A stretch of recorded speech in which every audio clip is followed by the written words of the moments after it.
I never imagined that my small daily act of kindness could become the thing that saved my life. Every morning I would give Ruth, a homeless elderly woman, a few dollars outside my bookstore in Brooklyn. One day she grabbed my wrist tightly and whispered, "Don't go home tonight. Promise me." At the time I thought she was just rambling, but when I saw the flames consuming my house on the morning news, I realized that my small act of kindness had been repaid with my very life. Before I share what happened next, tell me in the comments, where are you watching this from right now? Every morning at 8:15 sharp, I'd walk past Ruth on my way to open Patterson's books. She never asked for money, never made eye contact, just sat there with her weathered hands folded neatly in her lap, quietly waiting. 6 months. That's how long this routine had been going on since I'd noticed her there on the corner of Montague Street. Brooklyn Heights in October has this crisp bite to it, but something about Ruth always made me slow down. Maybe it was the way she never looked desperate like other homeless folks around the neighborhood. She just existed there, patient as a statue.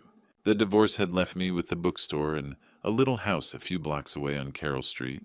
Karen's affair had cost me the big house in Park Slope and half our savings, but I got my peace of mind back. Some mornings, dropping a few dollars into Ruth's coffee cup felt like the only meaningful conversation I'd have all day.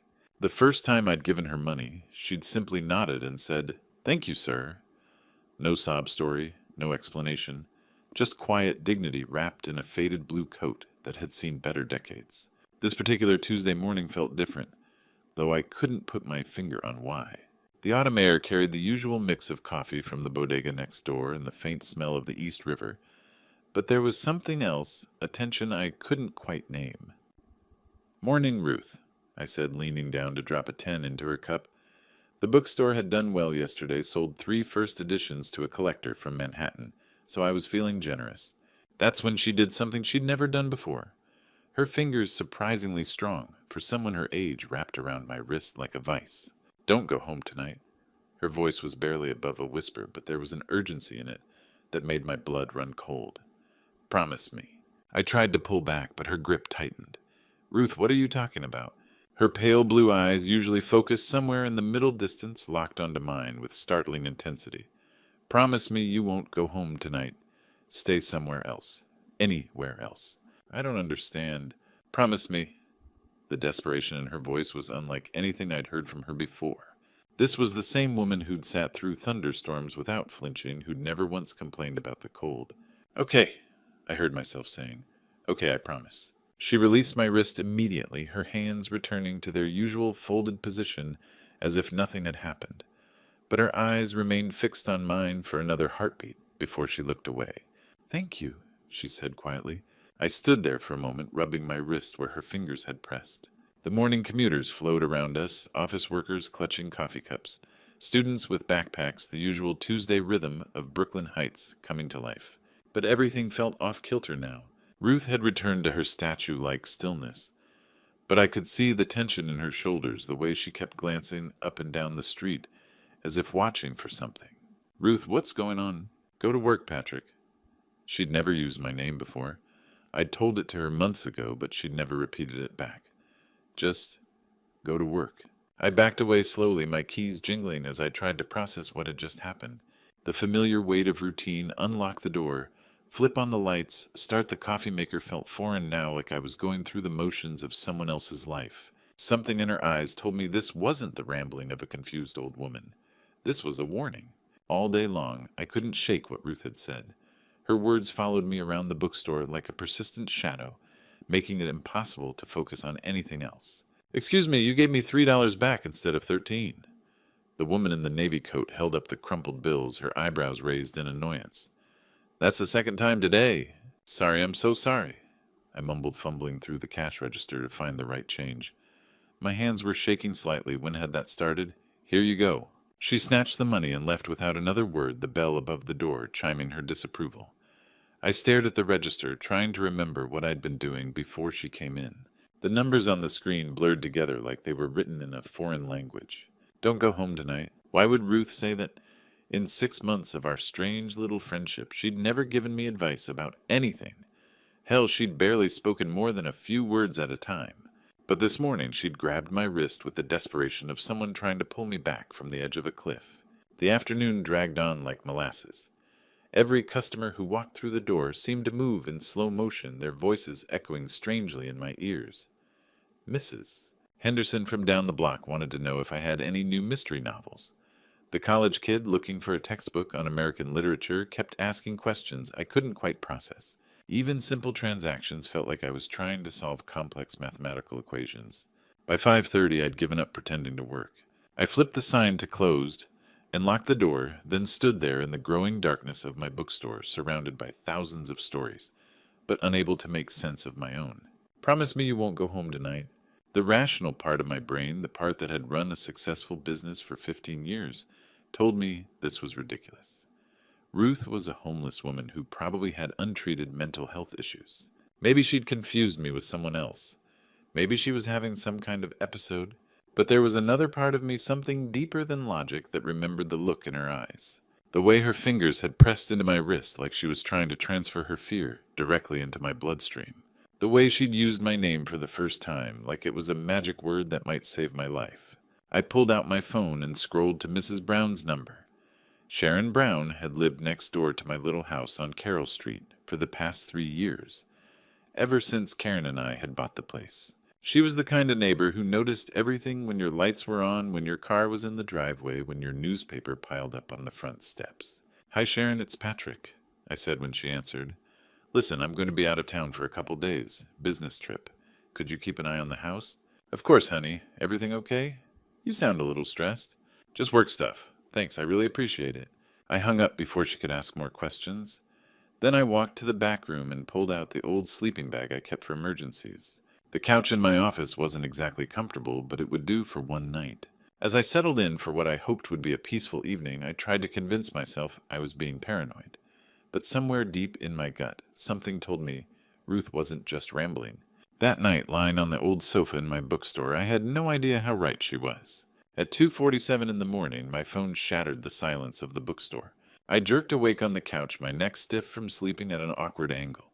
The phone's harsh ringtone cut through the darkness like a fire alarm. Who the hell was calling at this hour? "Mr. Patterson. This is FDNY, your house on Carroll Street. There's been an explosion."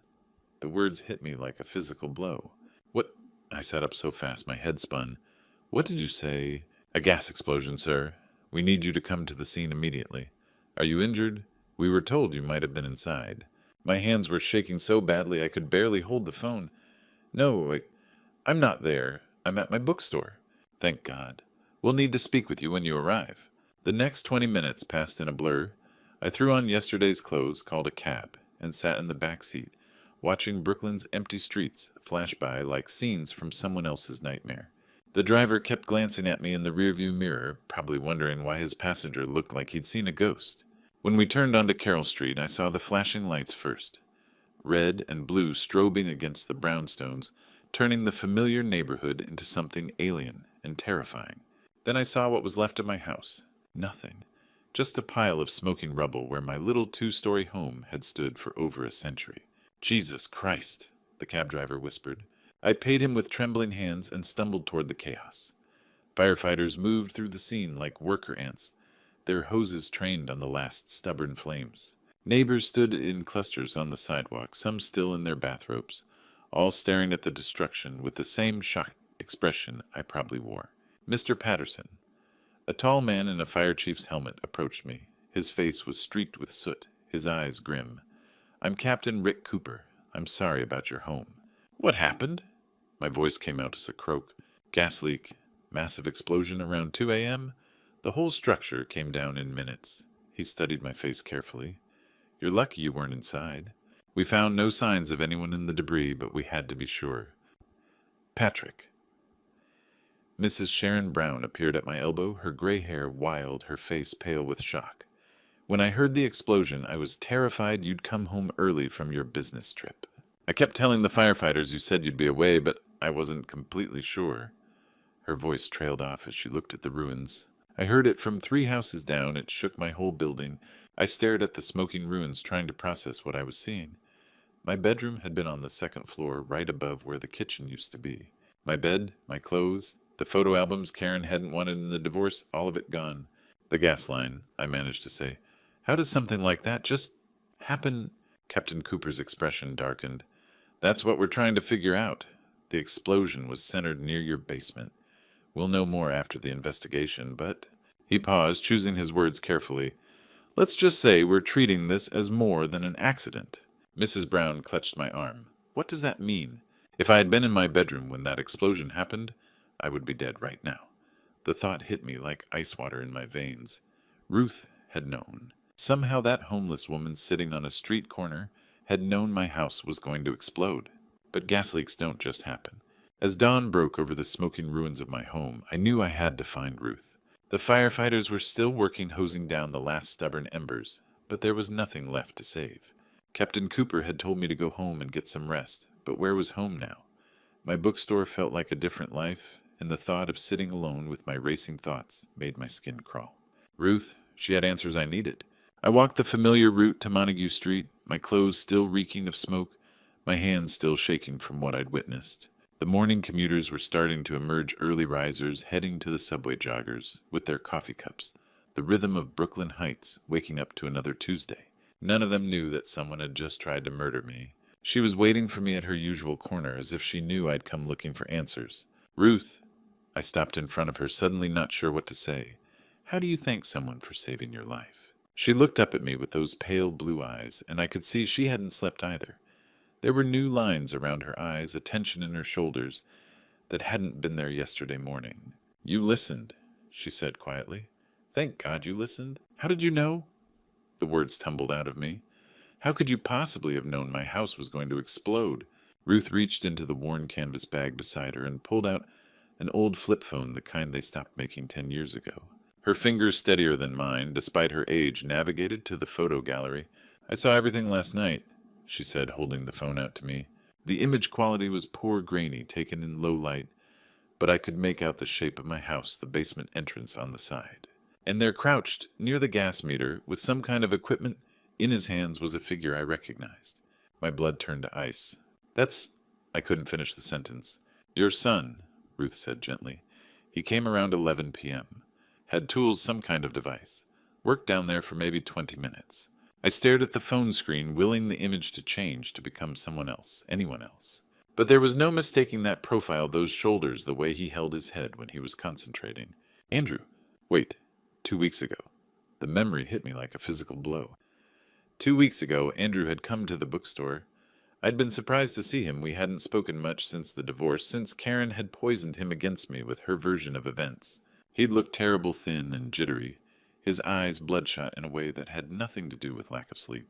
Dad, he'd said, fidgeting with the sleeves of his jacket. I was wondering, do you still have that life insurance policy? The big one. I'd been sorting inventory, not really paying attention. What kind of question is that, Andrew? Just curious. I mean, after the divorce and everything, you're still covered, right? For like a lot. His eyes had been darting around the store, never quite meeting mine. At the time, I'd chalked it up to his addiction, the way drugs made people nervous and paranoid. I'd told him yes, I still had the policy. $750,000. Karen had insisted on it during the good years back when we were planning for the future. That's good, he'd said, and there had been something in his voice, something that should have set off alarm bells. That's really good, Dad. Now it all made sense. My son had been planning to kill me. But I need the police to see this evidence before I can believe my own son wanted me dead. Walking into the Brooklyn police station with photos of my son felt like a nightmare I couldn't wake up from. The desk sergeant directed me to Detective Joe Bennett's office on the second floor. I climbed the stairs with leaden feet, Ruth's old flip phone clutched in my sweating palm. How do you tell a stranger that your own child tried to murder you? Detective Bennett looked at Ruth's photos with the grim expression of a man who'd seen too much family betrayal. Jesus, he muttered, studying the grainy image of Andrew crouched by my gas meter. How long has your son been using? A few years, maybe longer. The words tasted like ash in my mouth. I stopped keeping track after the divorce. Bennett was a compact man in his 50s with salt and pepper hair and tired eyes. He'd probably seen every variation of family dysfunction that Brooklyn had to offer, but something about my case made him lean forward with interest. The explosion happened around 2 a.m., he said, making notes. This photo shows him there around 11 p.m. That's a 3-hour window to set up a delayed ignition device. He looked up at me. Mr. Patterson. I have to ask, Do you have any idea why your son would want to hurt you? I told him about the insurance policy. $750,000. Andrew's strange questions 2 weeks ago. The way his eyes had lit up when I'd confirmed the amount. We'll need to move fast, Bennett said, reaching for his radio. If he's desperate enough to try this once, he might run or try again. The raid on Andrew's apartment in Bed-Stuy happened 2 hours later. I wasn't there. Bennett thought it would be too traumatic, but he called me afterward with the details. They'd found more gas line equipment in Andrew's closet along with printouts about delayed ignition devices downloaded from the internet. Andrew hadn't resisted arrest. According to Bennett, he'd just sat on his mattress and started crying. They brought him to the station in handcuffs. Through the one-way glass, I watched my 28-year-old son shuffle into the interrogation room, looking like a scarecrow. His clothes hung off his thin frame, his hair was greasy and unkempt, and his hands shook with withdrawal tremors. "I'm sorry, Dad," were the first words out of his mouth when Bennett started the recording. "I'm so sorry." "Why, Andrew?" Bennett asked gently. "Why did you want to hurt your father?" "The money," Andrew whispered. "I needed the money. I owe people. Bad people. They were going to kill me if I didn't pay them back. So you decided to kill your father for his life insurance?" Andrew nodded miserably. $750,000. It would have solved everything. Hearing my son confess to attempted murder broke something inside me. I had to grip the edge of the table to keep from collapsing. This was the little boy I'd taught to ride a bike, the teenager I'd helped with homework, the young man I'd hoped would take over the bookstore someday. But something in Andrew's confession didn't add up. He kept mentioning things that made no sense. "She said you deserved it," he mumbled during a pause in questioning. "She said you threw her away like garbage, that you never really loved us." Bennett glanced at the one-way mirror. "Who said that, Andrew? Who told you your father deserved to die?" Andrew's eyes went wide, like he'd realized he'd said too much. "Nobody. I meant nobody. But I knew better. Someone had been whispering poison in my son's ear. 3 weeks of sleepless nights passed before I found the courage to face Andrew in prison. Every time I closed my eyes, I saw that grainy photo of him crouched by my gas meter. Every morning I woke up in the small apartment I'd rented above a deli in Brooklyn Heights, wondering how my life had become this nightmare. My house was gone. My son was in jail for trying to murder me, and somewhere out there, someone had convinced my boy that I deserved to die. Rikers Island looked exactly like the hell I'd imagined it would be, all concrete and razor wire under a gray October sky. The security process took forever. Metal detectors, pat-downs, paperwork, more metal detectors. Guard Gary Adams, a stocky man with kind eyes and a no-nonsense attitude, walked me through the maze of corridors that led to the visiting room. "Your son's been asking about you," Adams said as we walked. "Every day since he got here. Keeps saying he needs to tell you something important. How is he?" "Detoxing. It's been rough, but he's through the worst of it, physically anyway." Adams paused at a heavy steel door. "Mentally? Well, you'll see for yourself." The visiting room was exactly what you'd expect from a place designed to crush hope. Fluorescent lights buzzed overhead, casting everything in a sickly yellow glow. Plastic chairs bolted to the floor. Thick bulletproof glass dividing the room in half, with phones on either side for communication. I sat down in chair number 7 and waited. When they brought Andrew in, I barely recognized him. 3 weeks of sobriety had revealed just how much damage the drugs had done. His cheekbones jutted out sharply, his clothes hung loose on his skeletal frame, and his eyes looked like they belonged to a much older man. He sat down across from me and picked up the phone with shaking hands. "Dad," he whispered, and immediately started crying. "I never wanted to hurt you. I swear to God, I never wanted to hurt you. But Mom said—" He stopped himself, glancing around the visiting room like he expected to see someone watching us. "Tell me about Mom, Andrew." I leaned forward, pressing my palm against the glass. "What exactly did she say?" Andrew looked around nervously, then leaned closer to the glass. His voice dropped to barely above a whisper.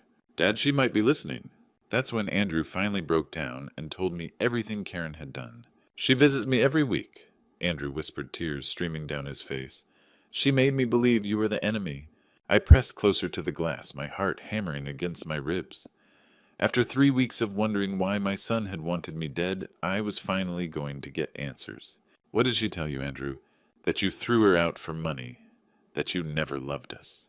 His voice cracked. "She said you only cared about your precious bookstore and your books, never about your family." The words hit me like physical blows. Karen had always been good at twisting the truth, but this was something else entirely. She said the affair was your fault. Andrew continued, wiping his nose with his sleeve. That you drove her to it because you were cold and selfish. She made me believe that everything wrong in our family was because of you. Andrew, that's not... I know, he shouted, then caught himself and lowered his voice. I know that now, Dad. But when you're desperate, you believe what you want to believe. And she knew exactly what to say. I could see the guard watching us from across the room, but he didn't intervene. Maybe he'd seen enough family drama to know when to give people space. Tell me about the plan, I said quietly. Andrew's hands were shaking as he held the phone. She brought me the equipment, some kind of delayed ignition device she'd bought online. She knew exactly how to set it up, where to place it for maximum damage. She planned the whole thing, every detail. She even picked the timing, said 2 a.m. would be when you'd be in the deepest sleep. She promised to split the insurance money 50-50 if I... He couldn't finish the sentence. $750,000, I said. She said it would solve everything. My debts, her financial problems from the divorce. She made it sound like we deserved that money, like you owed it to us for all the pain you'd caused. I stared at my son through the bulletproof glass, seeing him clearly for the first time in years. Not the drug addict who'd tried to kill me, but the confused, manipulated young man who'd been poisoned against his own father. Dad, I think Mom planned this from the very beginning of the divorce. All those things she said about you, being greedy about you, stealing her life away. I think she was already setting me up to hate you. The pieces were falling into place now. Karen's sudden interest in Andrew during the divorce proceedings, the way she'd painted me as the villain in every conversation, her insistence that I keep the life insurance policy even after we split up. She played the long game, I whispered. Andrew nodded miserably. And I was stupid enough to fall for it. I knew we had to catch Karen red-handed, but first I had to call Detective Joe Bennett. Detective Joe Bennett set up the perfect trap for Karen's next prison visit. Hidden cameras rolled as I crouched behind a one-way mirror, waiting to see the woman who had manipulated our son into becoming a killer. My hands were sweating, my heart pounding so hard I was sure the audio equipment would pick it up.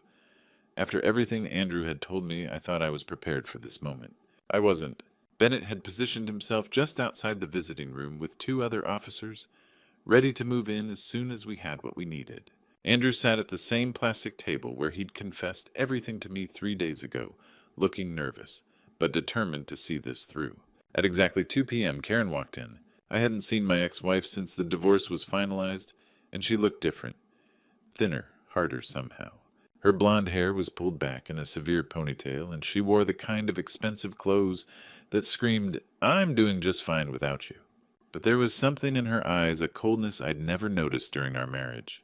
She sat down across from Andrew and picked up the phone. "You idiot," were the first words out of her mouth. No hello, no how are you holding up, just immediate anger. "I told you to keep quiet about the plan."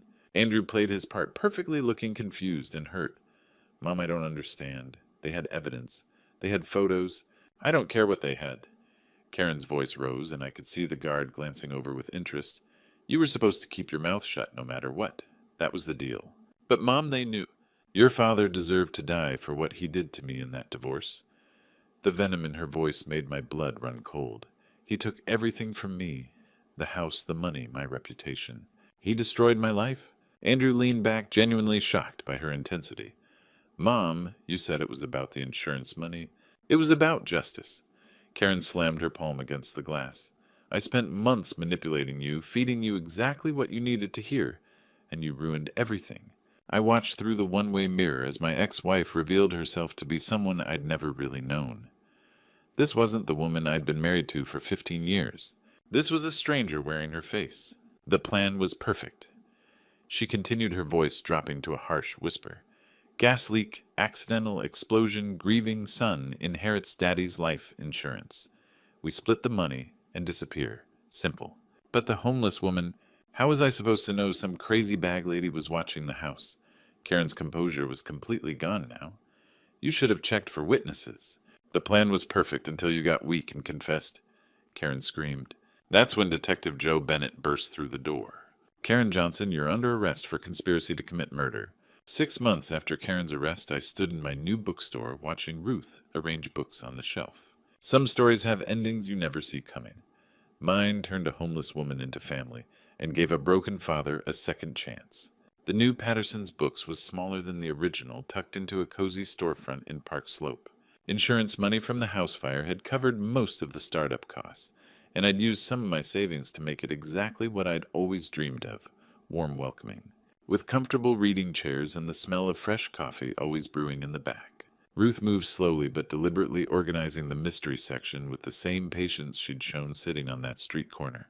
Her gray hair was clean and neatly styled now, and she wore a simple blue cardigan that brought out her eyes. The transformation was remarkable, but what struck me most was how she carried herself with dignity restored. "These Agatha Christie books should go in chronological order," she said, not looking up from her work. "Whatever you think is best." I smiled, watching her handle each book like it was precious. "You're the expert." 6 months ago, Ruth had been sleeping in doorways and begging for spare change. Today, she lived in a small but comfortable apartment 2 blocks away and worked part-time at the Brooklyn Public Library.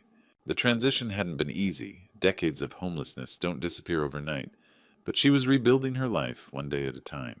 "Letter from Andrew came today," I said, pulling the envelope from my jacket pocket.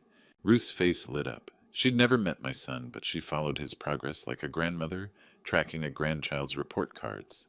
"How's he doing?" "90 days clean. He's in a good program upstate, says he's learning carpentry." I unfolded the letter, reading Andrew's careful handwriting. "He wants to help rebuild the bookstore when he gets out. Says he owes me that much." "And more," Ruth said quietly. The road to forgiveness had been long and complicated. For months I'd struggled with anger at Andrew, for trying to kill me at Karen, for manipulating him at myself, for not seeing the signs. But watching my son fight his addiction, seeing him take responsibility for what he'd done, had slowly melted the ice around my heart. Karen's trial had been swift and decisive. 15 years for conspiracy to commit murder, with no possibility of parole for the first 7. The recordings from the prison visit had made her guilt undeniable. She'd shown no remorse, even during sentencing, claiming she'd been the real victim in our marriage. I felt sorry for her in a way. She'd destroyed her own life pursuing revenge for imagined wrongs. "You know what I realized," I said, settling into one of the reading chairs. "You didn't just save my life that morning. You saved my soul, too." Ruth paused in her organizing a worn copy of Murder on the Orient Express in her hands. "How do you figure—" "If I'd died in that explosion, Andrew would have spent the rest of his life believing he'd killed a father who deserved it. Karen would have gotten away with murder, and you—" I gestured around the bookstore. "You'd still be sitting on that corner." "Maybe," Ruth said, "or maybe something else would have happened. Life has a way of working things out." She was right, of course. I'd learned that kindness always comes back, just not always when you expect it. I'd given Ruth a few dollars each morning without expecting anything in return, and she'd saved my life. Now I was trying to give her a new start, and in return she was helping me build something better than what I'd lost. "You know what the funny thing is," Ruth said, placing the Christie novel in its proper spot. "I used to be a librarian, 30 years ago, before everything fell apart. I never thought I'd touch books again." I looked around at the shelves, at the afternoon sunlight, streaming through the windows, at this woman who'd become the family I thought I'd lost forever. And sometimes the people with the least give the most. Looking back at everything that happened, I realized how blind I was to the poison growing in my own family. Don't be like me. Don't ignore the warning signs when someone you love starts asking strange questions about money or insurance. Trust your instincts, and more importantly, trust the people who show you unexpected kindness. God works in mysterious ways, and sometimes he sends help through the most unlikely messengers. Ruth had nothing to give except a warning that saved my life. She reminded me that true wealth isn't measured in bank accounts or insurance policies, but in the connections we make with other human beings. I've learned that Grandpa's stories like mine aren't just about survival. They're about redemption. This true story taught me that forgiveness doesn't mean forgetting, but it does mean choosing love over revenge. Andrew is rebuilding his life one day at a time, with God's grace guiding him through recovery. The most powerful true story lessons often come from our darkest moments. When Karen chose manipulation and murder, she lost everything. When Ruth chose compassion, despite having nothing, she gained a family. God has a way of turning our worst circumstances into our greatest blessings. These grandpa stories we carry shape who we become. My true story could have ended in tragedy, but instead it became a testament to the power of unexpected kindness. Sometimes the people we least expect become the family we most need. That's what makes the best grandpa stories. They show us that love always finds a way.